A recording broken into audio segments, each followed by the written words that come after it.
The people of Ikante were known to be very prosperous. There wasn't a single poor person in the land. Unlike the neighboring villages, Ikante never had a bad harvest. It was a large village, yet the villagers lived communally. Wives would help their husbands in farming. Children would help neighbors with chores. Meanwhile, in a village not too far away called Udo, the people's harvests were never enough for the villagers, as despite how much effort were put into the farming process, harvests were always bad, no matter the season, because the land was hard and rocky. The people refused to move to find a better land, and so the process of bad harvest never stopped. In the midst of Udo's struggles resided Imade, a woman of unparalleled wealth. As a ruthless money lender, Imade's business dealings were infamous. Those who borrowed from her found themselves ensnared in debts impossible to repay. She seized properties and even children to sell into slavery, amassing wealth that rivaled that of the king himself. Despite the villagers' grievances, the king turned a blind eye, benefiting from Imade's schemes. Imade's allure extended beyond her riches. Her beauty was legendary, compared to the moon, adored by stars or the sunrise itself. Yet, despite her attractiveness and the attention of many suitors, Imade remained unmarried, refusing every man who came her way, as she could get a different man in her bed every night, unlike her married counterparts. One scorching afternoon, a farmer named Obi approached Imade's doorstep. He needed funds to purchase seeds for the upcoming planting season. Hoping to break the cycle of meager harvests that had plagued his family for years, Imade greeted him with a disarming smile, her beauty accentuated by the beads of perspiration on her brow. Imade, Obi began hesitantly. I have come to ask for a loan. I promise to pay it with interest once the harvest is in. Imade's smile widened, a glint of calculation in her eyes. Of course, Obi, she purred sweetly. But you understand, I must secure collateral to ensure your commitment. Obi nodded, his shoulder slumping with resignation. He knew the risks of borrowing from Imade, but he had no other choice. He handed over the deed to a small plot of land, his last remaining assets, hoping it would be enough to secure the loan. Weeks passed, and Obi's hopes of a bountiful harvest were dashed once again. His fields, stubbornly barren, yielded only a fraction of what was needed to repay Imade. With a heavy heart, he returned to her doorstep, a mix of shame and desperation etched on his face. Imade met him with cool composure, her expression unreadable as she reviewed the beautiful sacks of crops he offered as partial repayment. Obi, she said softly, her voice carrying a weight of finality. This is not enough. You still owe me, and I cannot afford to be lenient. Tears welled in Obi's eyes as he pleaded for more time. But Imade's resolve was unyielding. I am sorry, Obi, she murmured, her tone almost sympathetic, but I must take possession of your land. The transaction was swift yet agonizing. Obi watched helplessly as Imade's men marked the boundaries of his plot, claiming it as their own. He walked away, heartbroken and destitute, another victim of Imade's merciless business practices. Such schemes played out regularly in Udo, each transaction leaving behind a trail of broken spirits and shattered dreams. Imade's wealth grew as she accumulated properties, livestock, and even the futures of the village youths. Her home became a repository of lost hopes, where the cries of debtors echoed through the corridors like ghosts of prosperity past. Imade's beauty and charm marks a heart as cold as the unforgiving land outside Udo. She thrived on the desperation of others, her grip tightening with each loan given and collateral seized. The villagers whispered tales of our insatiable greed, but fear and necessity kept them returning to our doorstep, hoping against hope for a chance to escape the circle of indebtedness. As the sun set over Udo, casting long shadows across the village, Imade counted her profits with a satisfaction that bordered on obsession.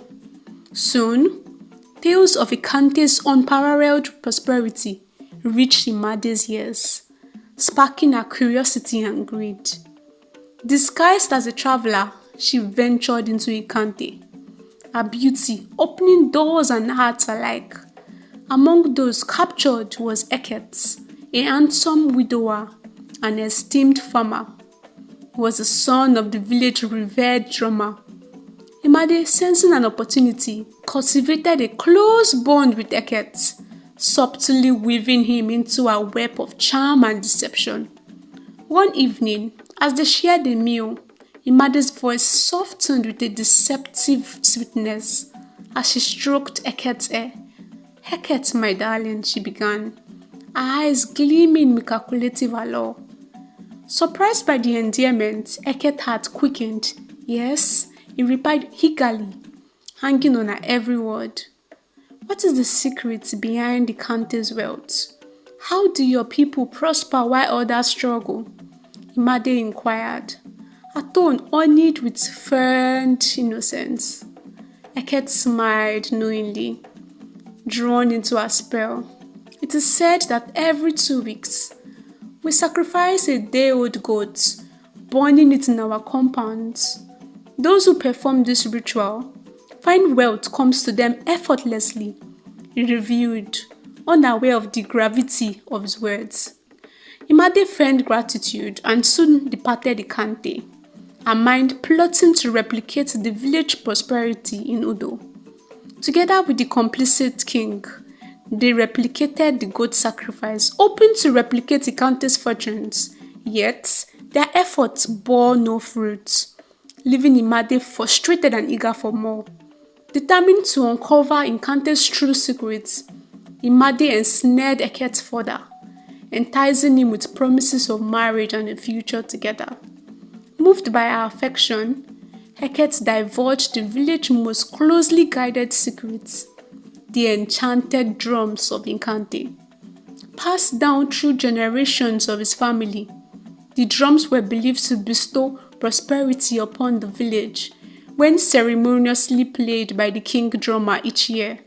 "Intriguing," Imade murmured, her mind racing with visions of boundless wealth. "How do drums bring such blessings?" she pressed, eager to seize the next piece of her puzzle. Eket explained, "The drums must remain undisturbed in the Cave of Wonders until the annual ceremony. Only then do they unleash their blessings upon the village," he revealed, unaware of the repercussions his words would bring. That night, Imade and the king orchestrated a daring haste, stealing the enchanted drums of Ikante under the shroud of darkness. Believing she had secured her future, Imade brought the drums to her home, oblivious to the ancient power she had disturbed. Yet, the drums did not bring her the anticipated prosperity.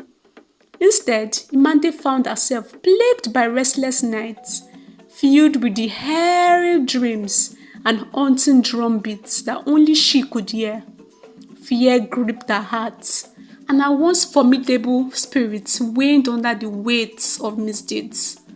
Desperate to rid herself of the cursed drums, Imade returned them to the king, hoping to dispel the ominous presence haunting her.